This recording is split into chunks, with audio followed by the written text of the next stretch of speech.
O governo aprecia a autoridade de segurança no serviço, não se ela tolera crime transnacional, no fraude eletrônica, Síria, deve existe e Timor-Leste.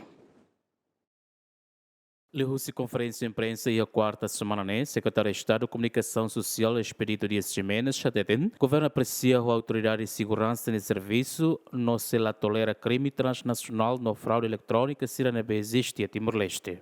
Também encoraja na fatem autoridade de segurança na autoridade judicial do halal serviço ao profissional ou de combate crime transnacional Síria ou forma OIUIN. O governo reafirma que Timor-Leste se lá tolera a utilização do território nacional para atividade criminal transnacional.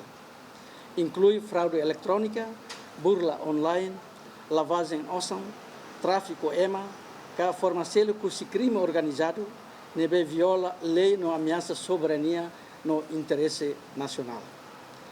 Operação nebe pentel halo, ha tudo compromisso forte instituição de segurança sirniana a tu garante aplicação lei com rigor, respeita direitos humanos no princípio Estado de Direito Democrático. O governo encoraja PNTL a tu continua serviço mútuo com o Ministério Público, Autoridade Judicial, Serviço Migração, Unidade de Inteligência Financeira, no parceiro internacional Síria, onde investiga no lori responsável Síria para processo judicial e lei. O governo moço subasiridão roto a colabora com a autoridade síria, lhe husi for informação com a atividade síria ne bele prejudica e meselo não foi impacto para a nação.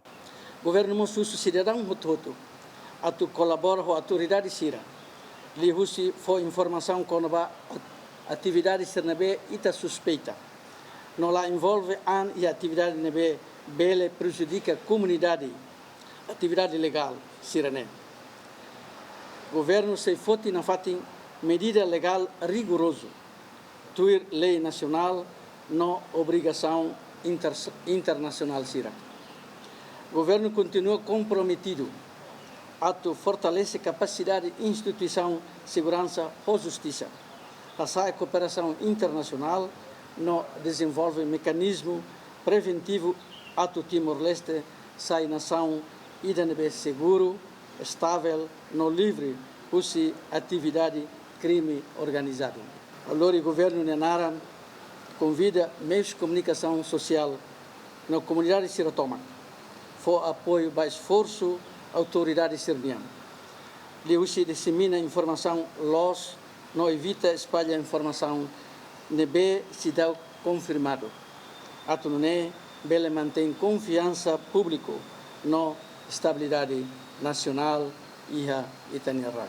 Antes, né, a autoridade de segurança detém cidadão estrangeiro a tolo recente, também alegadamente, a atividade de jogo online, esquem call center e a Tibar, bebono, manlewana no metiau. Husi arguido sirane, tribunal aplica medida de prisão preventiva para arguido na ida, no arguido siracelo, tribunal aplica de medida apresentação periódica no medida caução, husi dolar rihun ruato rihun tolo. Dadau ne, a autoridade de segurança mostra detém cidadão estrangeiro na hitunul resinen e a área Kampong Baru no Ulmera, onde cumpre horas hitunul resen rua molok submete para primeiro interrogatório. Dias Jimenez, GMN.